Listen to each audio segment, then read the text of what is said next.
يا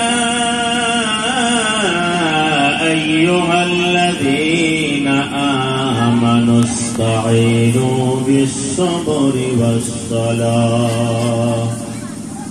إن الله مع الصابرين. قال النبي صلى الله تعالى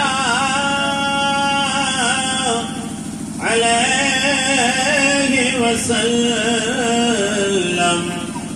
الصبر مفتاح الفرج، أو كما قال عليه الصلاة والسلام إن الله وملائكته يصلون على النبي يا أيها الذين آمنوا صلوا عليه وسلموا تسليما.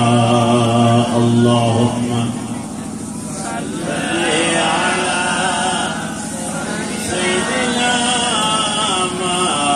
مولانا محمد وعلى آل سيدنا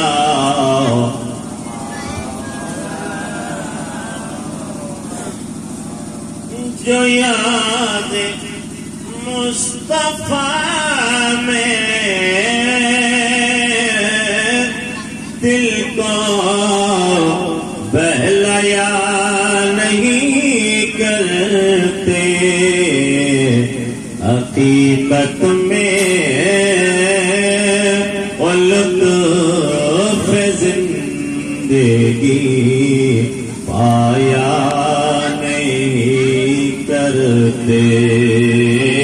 बलगल उला बिकमालिही शफ़त तुजा बिजमालिही हसनत जमीओ फ़िसालिही सल्लु अलैहि वालिही।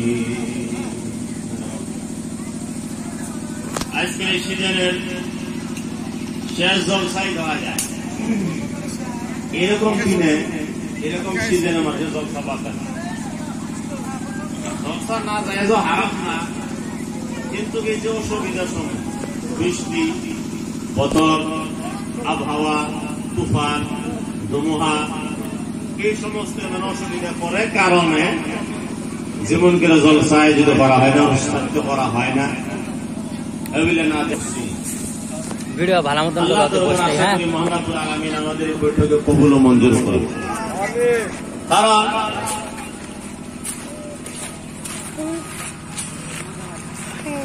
এমনি তো দোয়া করলে আল্লাহর দরবারে কবুল হয়, তো মহান রাব্বুল আলামিনের সমাবেশটা চায় মানুষ সবাই একাত্র এক জায়গায় বসে আমি আল্লাহর দরবারে মুনাজাত করি, এটা আল্লাহ চায়।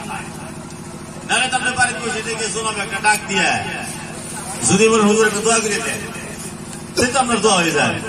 কিন্তু একাত্র হয়ে এক জায়গায় মিলেমিশে দোয়া করাটা রাব্বুল আলামিনের চায়। হাদিস শরীফের ভিতরে মওজুদ ইয়াদুল্লাহি আলাল জামাআ, আল্লাহর সহায় জামাতের উপরে থাকে। সুবহানাল্লাহ সুবহানাল্লাহ। আজি কুরবান আলী সাহেব ওখানে রান্না করা আছে, আমাকে বলছিল যে 9:30 আখের মোনাজাত, বললাম যে 9:30 আখের মোনাজাত তো মিলাতে হলো, তো 9:30 হয় না, এটা তো জলসা নাম রাখছেন আমার সম্মান একটা, যত তুফান থাকলেও বৃষ্টি থাকলেও মোটামুটি 10টা 10:30 দোয়াটা করা লাগবে। কারণ আমি আসার পরে সর্বপ্রথম খবর নিলাম সিন্নি মজুদ হয়েছে, তৈরি হয়ে গেছে, এখন মোটামুটি আখেরে মোনাজাত করলে কোনো অসুবিধা নাই। আকাশ দেখতে আছে, এই ভালোই খারাপ, এই চান ওঠে, এই তারা ওঠে, এই জন্য শুয়ে যায়, যারা কোন সময় বা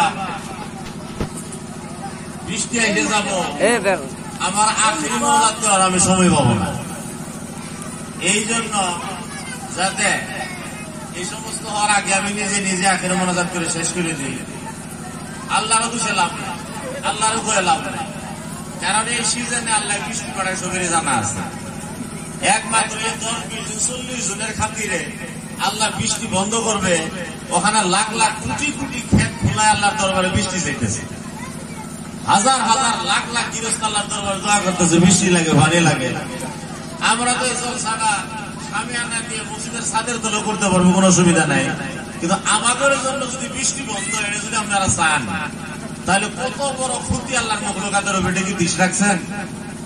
এই জন্য খালি এক অ্যাঙ্গেলে চিন্তা করা লাগে না, সব অ্যাঙ্গেলে চিন্তা করা লাগে নাকি? তো আল্লাহর এমনও কিছু গুলা মখলুকাত আছে যারা আমাদের মতন চোল দেহ পানি খাবার হয় না, খুড়া বাড়ি কথা করে নাই, বা ঘাটল দিয়ে করে পানি খাওয়ার তা করে সিস্টেম নাই।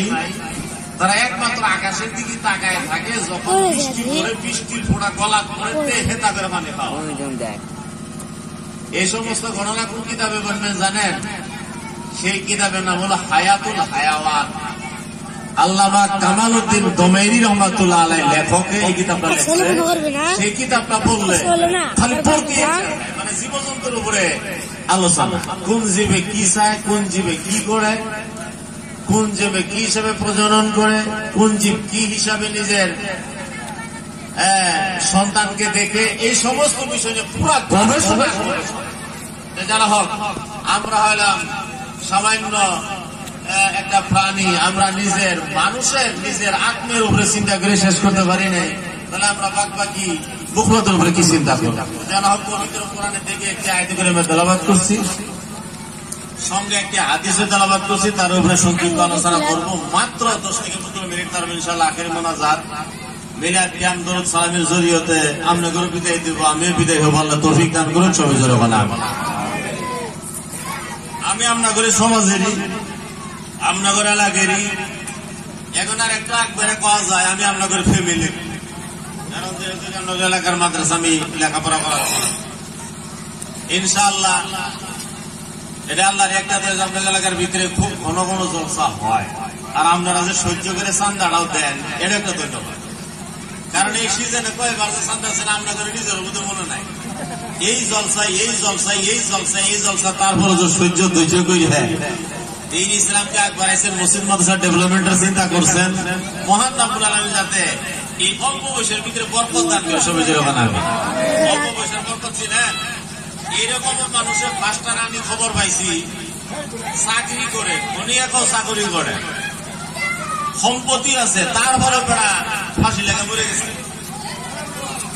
ভালো করে তদন্ত করে দেখা গেল যে তার বাড়িতে গাড়ি আছে, বাড়ি আছে, নারী আছে,